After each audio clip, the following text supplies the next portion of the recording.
Allah sendiri yang memerintahkan kita untuk bersukacita. Allah sendiri yang memerintahkan kita untuk senang dengan karunia yang Allah berikan, berupa Allah jadikan kita menjadi umatnya Nabi Muhammad SAW. Dalam surah Yunus, di mana Allah Subhanahu wa taala berfirman, "Qul bi fadlillahi wa bi rahmatihi fa bidzalika falyafrahu." Katakanlah, dengan karunia Allah, dengan rahmatnya Allah, maka terhadap yang demikian itu maka berbahagialah. Jadi kita disuruh berbahagia dengan apa? Dengan karunia Allah dan rahmatnya Allah. Begitu banyak karunia Allah yang diberikan kepada kita semua. Begitupun juga begitu banyak rahmat yang Allah berikan kepada kita. Dari sekian banyak rahmat yang Allah berikan kepada kita, yang paling besar dari sekian banyak rahmat-rahmatnya Allah adalah Nabi kita Muhammad SAW.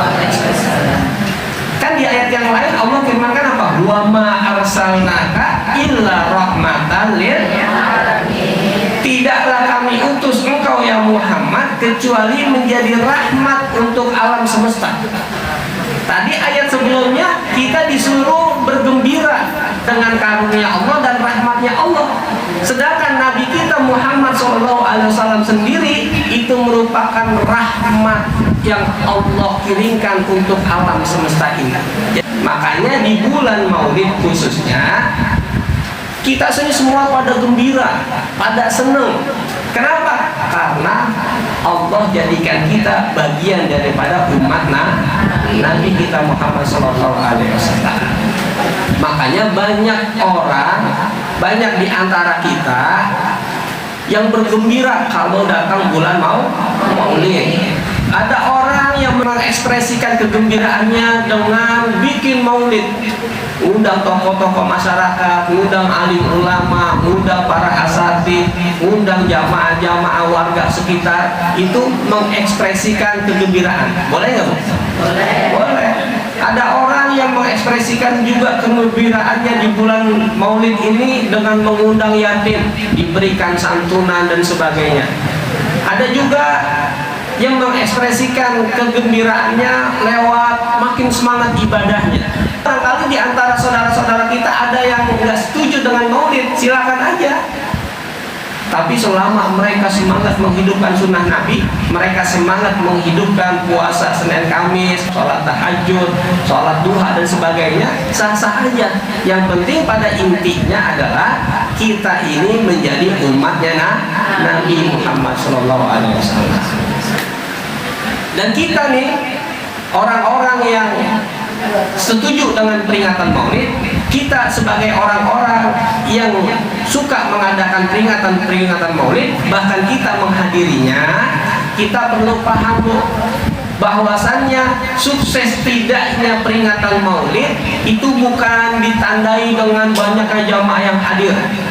Bukan itu intinya Maulid. Suksesnya peringatan Maulid bukan ditandai dengan bisanya panitia ngundang penceramah top, penceramah terkenal, bukan itu. Suksesnya peringatan Maulid tidak ditandai dengan panitia nyiapin besek, nyiapin berkat yang gede-gedean, bukan.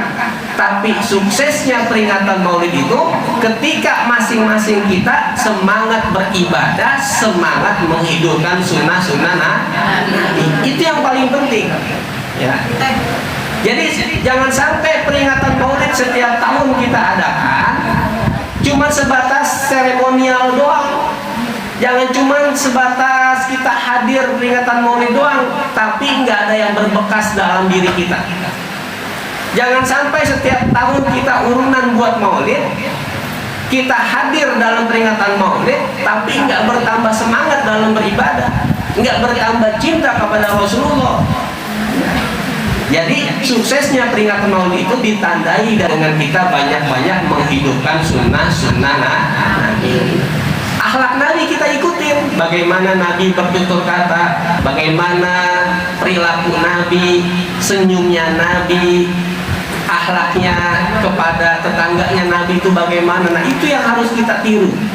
Jadi kalau kita bisa menghidupkan sunnah-sunnah Nabi, mengikuti suri tauladan beliau, maka dipastikan kita hadir di peringatan Maulid. Bahkan ketika kita mengadakan peringatan Maulid, berarti kita sukses mengadakan dan menghadiri daripada peringatan-peringatan Maulid.